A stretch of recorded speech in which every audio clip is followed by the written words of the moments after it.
The morning doesn't ask who you were yesterday, it only exposes who you are willing to be today. Every morning before the world touches you, there is a brief moment where nothing is decided yet. No mistakes have spoken, no expectations have tightened their grip. No one has demanded anything from you. The phone hasn't lit up with emergencies. The mind hasn't started its rehearsal of problems. And yet, most people waste that moment by becoming the same person they were yesterday, by default. That's not laziness. That's conditioning. You didn't choose most of your reactions. You inherited them from pressure, from disappointment, from learning to survive instead of lead yourself, from years of being told who to be before you learned who you were. And over time, you started calling that survival personality. But personality built from survival is fragile. It reacts instead of responds. It defends instead of decides. It exhausts itself maintaining appearances instead of building substance. Stoicism was never meant to decorate your thoughts.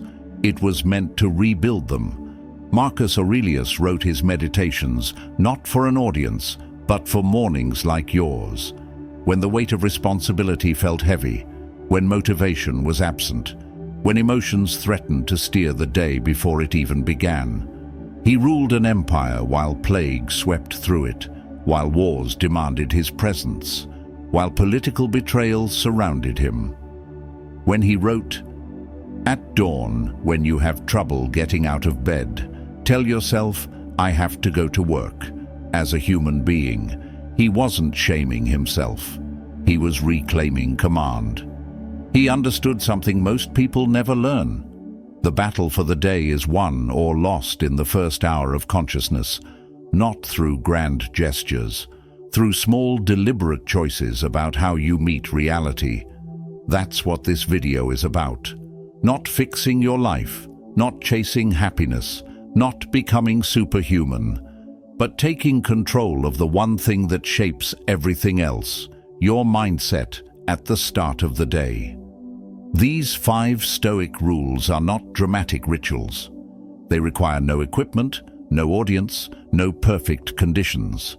They are quiet decisions you make every morning, decisions that slowly change how pressure feels, how failure lands, how success stops controlling you. If practiced daily, they don't make life easier, they make you steadier. And steadiness is the foundation of everything that lasts. Think of your mind like water poured into a glass each morning. If the glass is cracked, no amount of effort will keep it full. Most self-help pours more water, more motivation, more strategies, more intensity.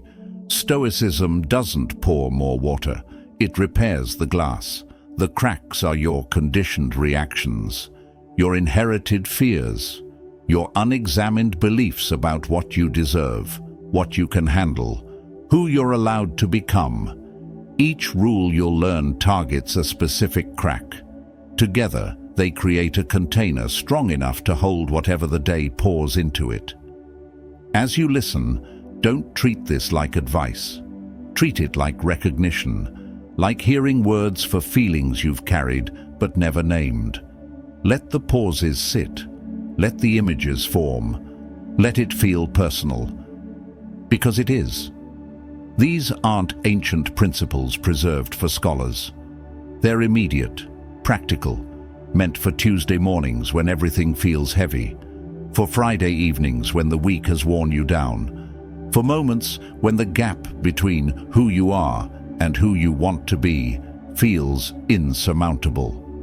If this speaks to something real in you, like the video, comment your takeaway, share it with someone who needs grounding, and subscribe to the channel.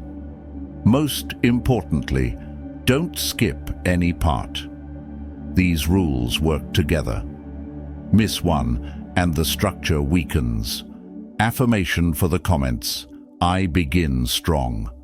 Now let's begin. Number 1. Start the day without arguing with reality. Most suffering begins before anything actually happens. You wake up and immediately resist the shape of the day.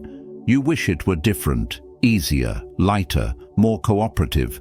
You resent the meeting you have to attend. You dread the conversation you've been avoiding. You wish the weather, the traffic, the mood of people around you would bend to your preferences. That resistance becomes the background tension you carry everywhere, and you mistake it for stress. But stress isn't what happens to you. It's your argument with what happens to you. Stoicism starts by removing that internal argument. Epictetus put it plainly: do not seek for events to happen as you wish, but wish for events to happen as they do. This isn't surrender, it's alignment. You stop wasting energy fighting facts and start directing it where choice still exists. Most people misunderstand this as passivity, as giving up. But accepting reality is the opposite of weakness. It's the starting point of effective action. A fighter doesn't deny their opponent's strength, they study it. A sailor doesn't curse the wind, they adjust their sails. Power begins with accurate assessment, not wishful thinking. Every morning, this rule is practiced by acknowledging the day as it is, not as you want it to be. You don't dramatize it, you don't judge it, you don't create stories about why it shouldn't be this way. You simply accept the conditions and ask one question: how will I show up within this reality? That question changes everything. When you stop demanding comfort, discomfort loses its power to surprise you. When you stop expecting fairness, unfairness stops feeling like betrayal. When you stop requiring ease, difficulty stops feeling personal. Life doesn't feel gentler, but you feel less brittle. Think of reality like weather. Complaining about rain doesn't dry the ground. Preparing for it keeps you moving. The Stoic doesn't curse the storm. They adjust their posture and walk through it intact. They might even find something valuable in it, clarity that only comes from adverse conditions. This practice creates emotional durability. Setbacks stop feeling like verdicts on your worth. Delays stop feeling like insults to your importance. Traffic becomes traffic, not a conspiracy against your schedule. You respond instead of react. That shift alone transforms how your days unfold. The power isn't in the situation changing. It's in you no longer needing it to change before you can be effective. Marcus Aurelius practiced this while leading Rome through plague and war. He wrote, "Confine yourself to the present, not because the future didn't matter, but because resistance to the present moment corrupts every action taken within it. When you accept where you are, you can actually move somewhere else. When you fight where you are, you remain stuck, not physically, but mentally. Acceptance is not passive. It is the starting line of effective action. Until you stop arguing with reality, you cannot act clearly within it. And clarity is what separates those who lead themselves from those who are led by circumstances." Number 2, decide who you are before the day decides for you. If you don't define yourself early, the day will do it for you. Through pressure, through interruptions, through other people's moods and expectations, through the first crisis that appears. By evening, you won't recognize why you acted the way you did, only that you feel drained by it, disappointed by it, like you spent the day being someone you don't respect. This happens because most people treat character like a reaction instead of a choice. Stoicism treats identity as a daily decision, not a fixed trait. Seneca warned, "Every new thing excites the mind, but a mind that seeks truth turns from the new and seeks the old." Not old ideas, old commitments, the commitments you make to yourself about who you will be, regardless of what happens. Each morning, this rule asks you to name your posture for the day. Not goals, not outcomes, not achievements. Character. One word, chosen deliberately before the day tests you. Calm. Discipline. Patience. Courage. Presence. Integrity. That word becomes your compass. When irritation appears, and it will, you measure it against that choice. When temptation pulls, and it will, you compare it to that standard. When someone's energy tries to dictate yours, and they will, you return to that decision. You don't improvise your behavior based on circumstances. You execute it based on commitment. Most people live reactively because they never pre-decide who they are. They wake up neutral, waiting for the day to assign them an identity. Good day. They're confident. Bad day. They're defeated. Praised. They're valuable. Criticized. They're worthless. This isn't living. It's being lived. Stoicism removes that randomness. You stop being surprised by yourself. You stop saying things like, "I don't know what came over me," or "That's not who I am." You know exactly who you are because you decided it at dawn, before pressure could confuse you. This practice builds self-trust. Over time, you begin to believe your own intentions because you repeatedly honor them. When you say you'll be patient, you are patient. When you commit to discipline, you maintain it. That alignment between intention and action is rare and powerful. It also creates immunity to external validation. When you know who you are before anyone tells you, their opinion becomes information, not identity. You can hear criticism without crumbling. You can receive praise without inflating. You become psychologically sovereign. Marcus Aurelius demonstrated this during the Antonine Plague. While disease killed millions, while generals questioned his decisions, while the Senate played politics with crisis, he maintained his chosen character, thoughtful, steady, duty-bound. Not because it was easy, because he had decided. The morning decision doesn't guarantee perfect execution. You will fail your chosen word sometimes, but even failure becomes different when measured against your own standard instead of external chaos. You correct course faster. You forgive yourself cleaner. You try again tomorrow with more precision. Identity, once chosen daily, becomes stable, and stability creates confidence that doesn't depend on outcomes, validation, or even success. It depends only on the promise you make to yourself each morning and your willingness to honor it. Number 3, do the hard thing before life forces you to. Every day has one task you quietly hope will disappear, a conversation you delay, a responsibility you soften, a discipline you promise to get back to, an apology you owe, a decision you're avoiding, a habit you're negotiating with. That avoidance feels small in the moment, almost harmless, like you're just being strategic about timing, but repeated daily, it trains your mind to retreat instead of rise. And retreat becomes reflex. Stoicism reverses this pattern deliberately. Seneca observed, "We suffer more often in imagination than in reality." The hard thing is rarely as damaging as the dread you build around it. The conversation you're avoiding is rarely as brutal as the one you've rehearsed 100 times. The task you're delaying rarely takes as long as the time you've spent thinking about it. When you act early, before fear gains narrative, before resistance builds mythology, the task shrinks. More importantly, you expand. Each morning, this rule asks you to identify the single action you least want to face, and do it first. Not dramatically, not angrily, not with some motivational soundtrack playing in your head.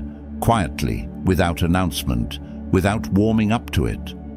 This isn't about productivity, it's about conditioning courage. The mind has a simple pattern.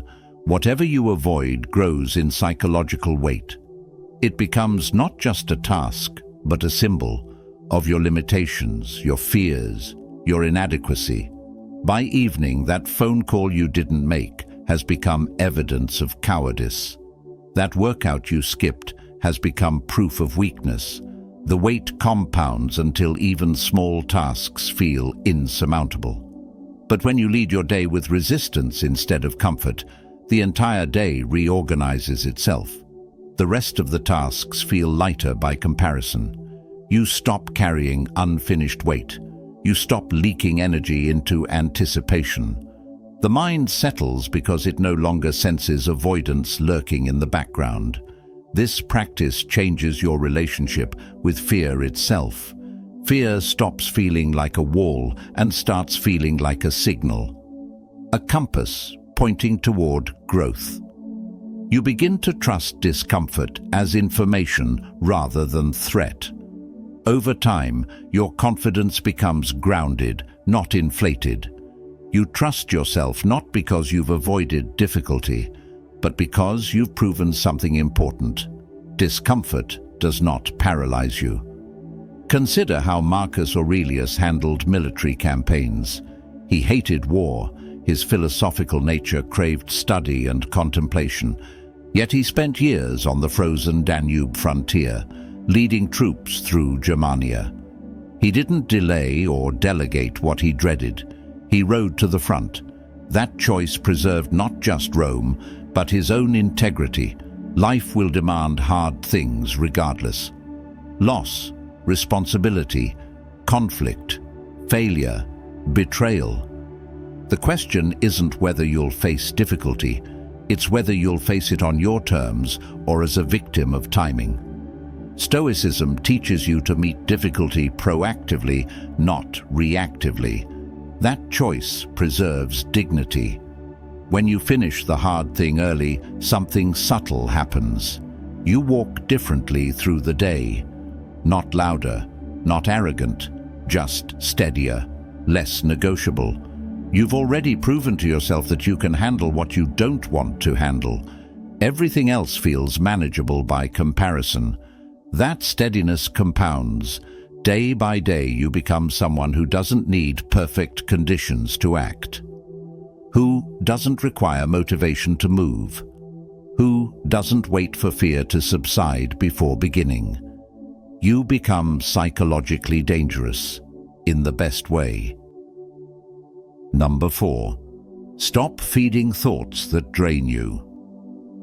Not every thought deserves your attention. Most people never learn this.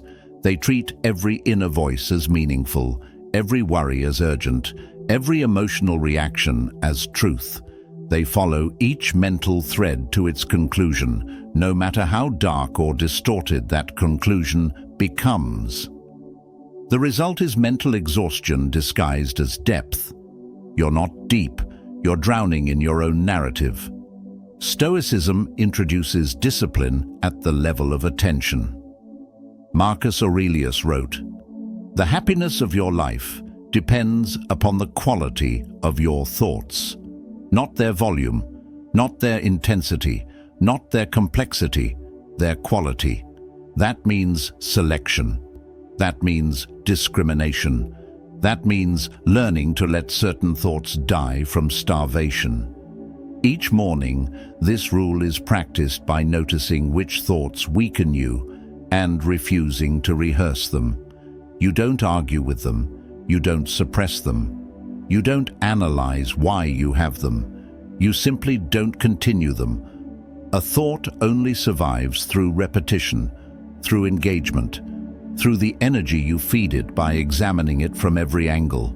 That mental loop about what someone said 3 weeks ago, it only exists because you keep replaying it. That imaginary argument you're winning in your head, it only continues because you keep refining your comebacks. That catastrophic future you're previewing, It only feels real because you keep adding detail to it.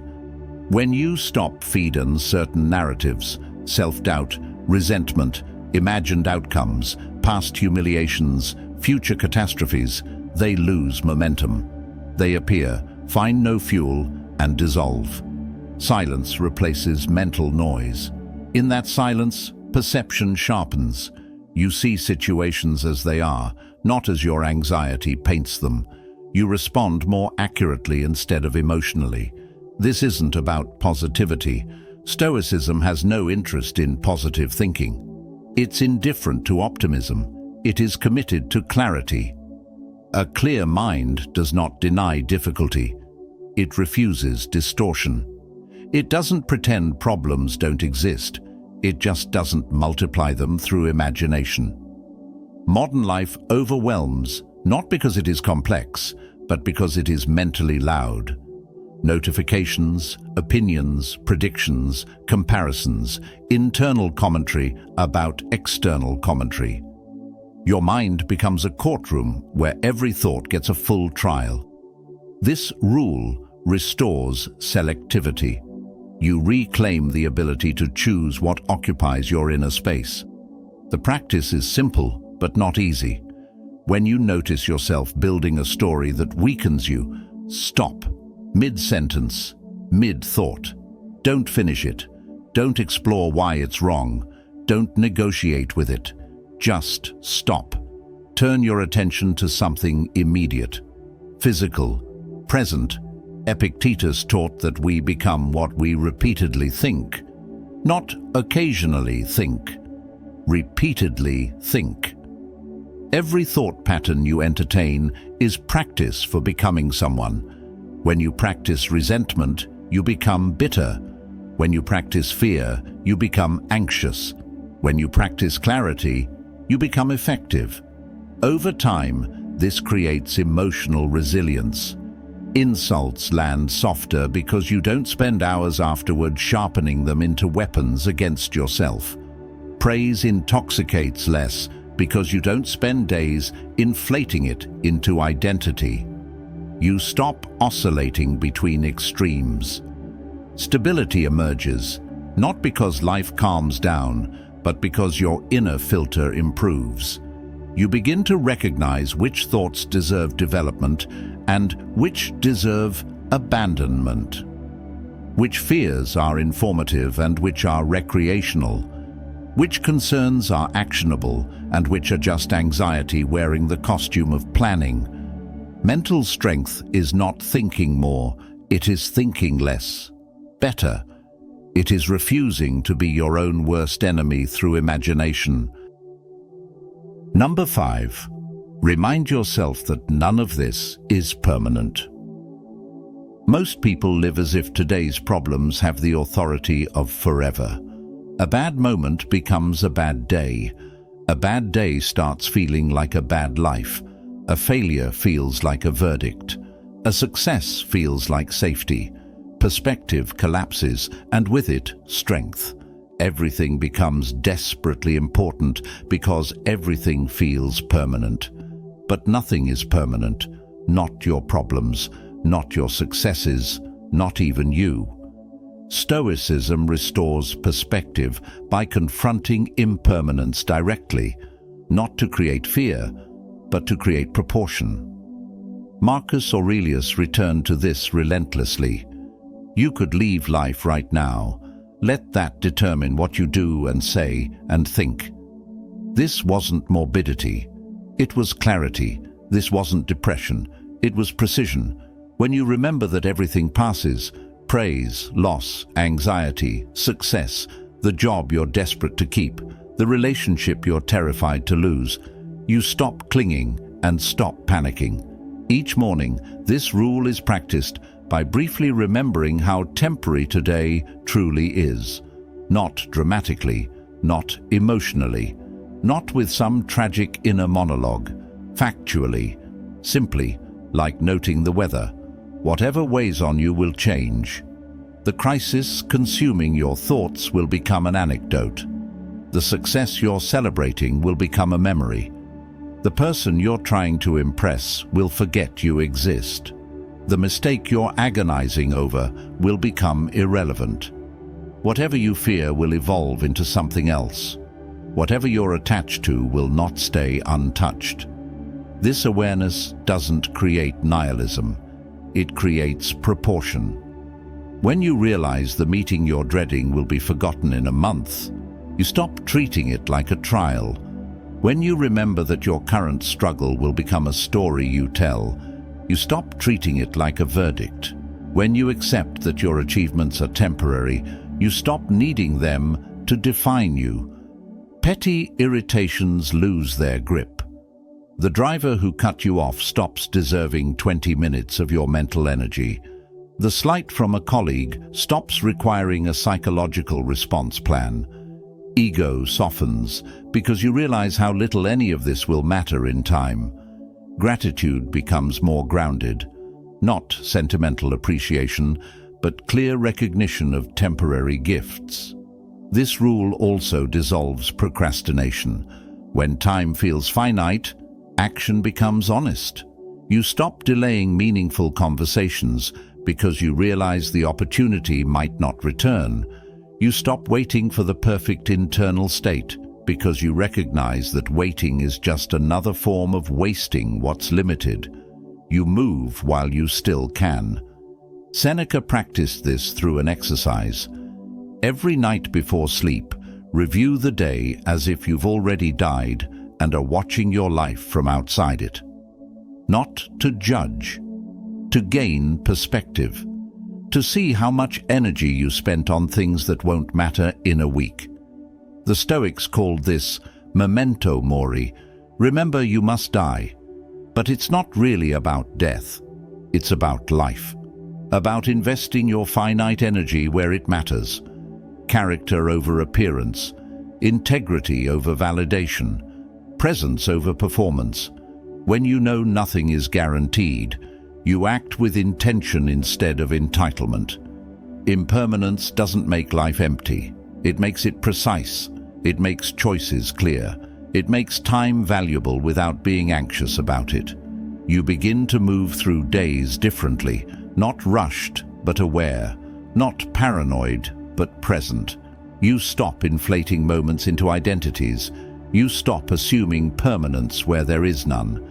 You stop treating temporary situations like permanent sentences. The Stoic doesn't fear the end.